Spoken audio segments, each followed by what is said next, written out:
Salut à tous et bienvenue dans ce nouvel épisode de Lost Levels. Aujourd'hui, nous allons parler d'une série de jeux vidéo très populaire qui compte plus d'une centaine de titres différents. Plus de 28 millions d'exemplaires de cette série se sont écoulés. Alors, vous avez trouvé? Oui, c'est bien Megaman. Ah bah oui, forcément que vous avez trouvé, j'ai son casque sur la tête. Bon, par contre, j'ai pas encore son point fusil ou alors je sais pas encore m'en servir. Le tout premier Megaman est sorti sur NES en 1987, développé et édité par Capcom. On y incarne le héros éponyme, baptisé Rockman au Japon, qui est un robot de combat bleu. Sa mission, arrêter les autres robots créés par le professeur Light qui ont été reprogrammés par Willy, son assistant jaloux. Chaque adversaire dispose d'une arme particulière, comme un lance-flamme ou un sécateur boomerang, que peut récupérer Megaman après la victoire. Les suites et les spin-offs se sont ensuite multipliés et l'on a récemment vu le robot bleu le plus célèbre du jeu vidéo dans Megaman 10, sorti en 2010 en téléchargement sur Wii, PlayStation 3 et Xbox 360. Le plus amusant, c'est que Megaman 10 a conservé le style graphique original de la série. On croirait vraiment jouer à un jeu NES, de quoi satisfaire tous les nostalgiques de la saga, d'autant plus qu'on est servi côté difficulté. Il y a des pièges partout et des ennemis franchement balèzes. D'ailleurs, le titre est tellement difficile qu'il existe un mode spécifique pour les débutants. Bah ouais, de nos jours, on n'est plus vraiment habitué aux jeux corsés, hein. C'était le bon vieux temps, bande de noobs. Mais pour les vrais gamers, les vrais de vrais, avec des pouces en acier trempé et des réflexes de maître ninja, il y a un mode difficile à débloquer ainsi qu'un mode infini à télécharger. Autrement dit, il y a de quoi faire. À l'occasion de l'édition 2012 de Japan Expo, j'ai pu rencontrer Keiji Inafune, qui a notamment travaillé sur Megaman, et j'ai pu lui poser quelques questions sur cette saga. Écoutons donc ensemble cette petite interview. Keiji Inafune, bonjour. Comment expliquer le succès de la série Megaman? Megaman, c'est un jeu d'action pur et c'est donc du plaisir immédiat. Je pense que c'est cette action simple et efficace qui est à l'origine du succès de la série et qui a aussi servi d'étalon pour de nombreux jeux d'action en 2D. Le gameplay est vraiment simple, mais il n'a rien de simpliste. Il est plutôt simple dans tout ce qu'il peut avoir d'essentiel. Les équipes de développement ont su créer une recette qui fonctionne toujours et qui, à mon avis, durera encore longtemps. Et puis il y a aussi le côté attachant de Megaman lui-même, qui ressemble beaucoup à un personnage de dessin animé.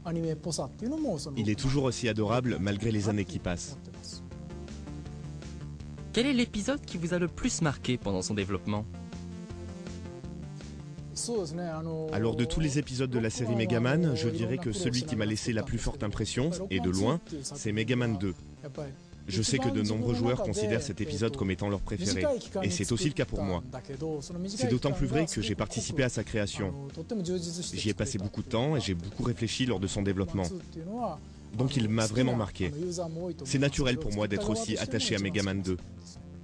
Pouvez-vous nous dire quel est votre boss préféré dans la série Megaman?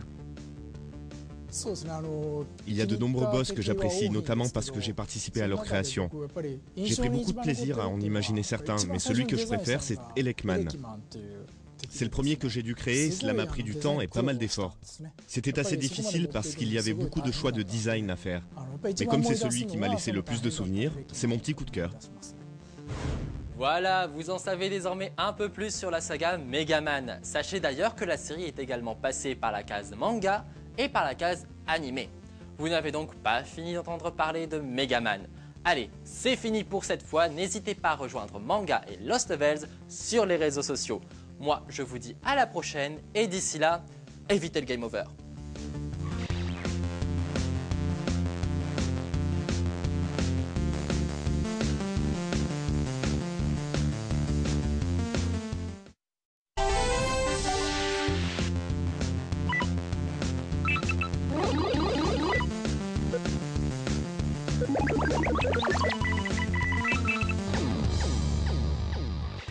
Salut à tous et bienvenue dans ce nouvel épisode de Lost Levels.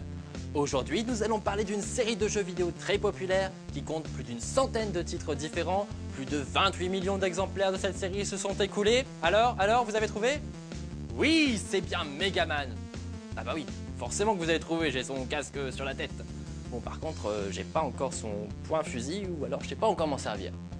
Le tout premier Megaman est sorti sur NES en 1987, développé et édité par Capcom.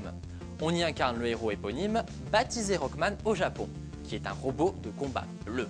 Sa mission, arrêter les autres robots créés par le professeur Light qui ont été reprogrammés par Willy, son assistant jaloux. Chaque adversaire dispose d'une arme particulière, comme un lance-flamme ou un sécateur boomerang, que peut récupérer Megaman après la victoire.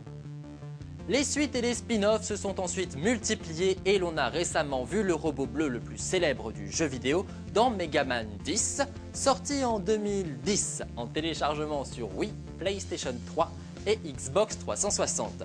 Le plus amusant, c'est que Megaman 10 a conservé le style graphique original de la série. On croirait vraiment jouer à un jeu NES. De quoi satisfaire tous les nostalgiques de la saga, d'autant plus qu'on est servi côté difficulté. Il y a des pièges partout et des ennemis franchement balèzes. D'ailleurs, le titre est tellement difficile qu'il existe un mode spécifique pour les débutants. Bah ouais, de nos jours, on n'est plus vraiment habitué aux jeux corsés, hein. C'était le bon vieux temps, bande de noobs. Mais pour les vrais gamers, les vrais de vrais, avec des pouces en acier trempé et des réflexes de maître ninja, il y a un mode difficile à débloquer ainsi qu'un mode infini à télécharger. Autrement dit, il y a de quoi faire. À l'occasion de l'édition 2012 de Japan Expo, j'ai pu rencontrer Keiji Inafune, qui a notamment travaillé sur Megaman, et j'ai pu lui poser quelques questions sur cette saga. Écoutons donc ensemble cette petite interview. Keiji Inafune, bonjour. Comment expliquer le succès de la série Megaman? Megaman, c'est un jeu d'action pur et c'est donc du plaisir immédiat. Je pense que c'est cette action simple et efficace qui est à l'origine du succès de la série et qui a aussi servi d'étalon pour de nombreux jeux d'action en 2D. Le gameplay est vraiment simple, mais il n'a rien de simpliste. Il est plutôt simple dans tout ce qu'il peut avoir d'essentiel. Les équipes de développement ont su créer une recette qui fonctionne toujours et qui, à mon avis, durera encore longtemps. Et puis il y a aussi le côté attachant de Megaman lui-même, qui ressemble beaucoup à un personnage de dessin animé. Il est toujours aussi adorable malgré les années qui passent. Quel est l'épisode qui vous a le plus marqué pendant son développement? Alors de tous les épisodes de la série Megaman, je dirais que celui qui m'a laissé la plus forte impression, et de loin, c'est Megaman 2. Je sais que de nombreux joueurs considèrent cet épisode comme étant leur préféré, et c'est aussi le cas pour moi. C'est d'autant plus vrai que j'ai participé à sa création. J'y ai passé beaucoup de temps et j'ai beaucoup réfléchi lors de son développement. Donc il m'a vraiment marqué. C'est naturel pour moi d'être aussi attaché à Megaman 2. Pouvez-vous nous dire quel est votre boss préféré dans la série Megaman? Il y a de nombreux boss que j'apprécie, notamment parce que j'ai participé à leur création.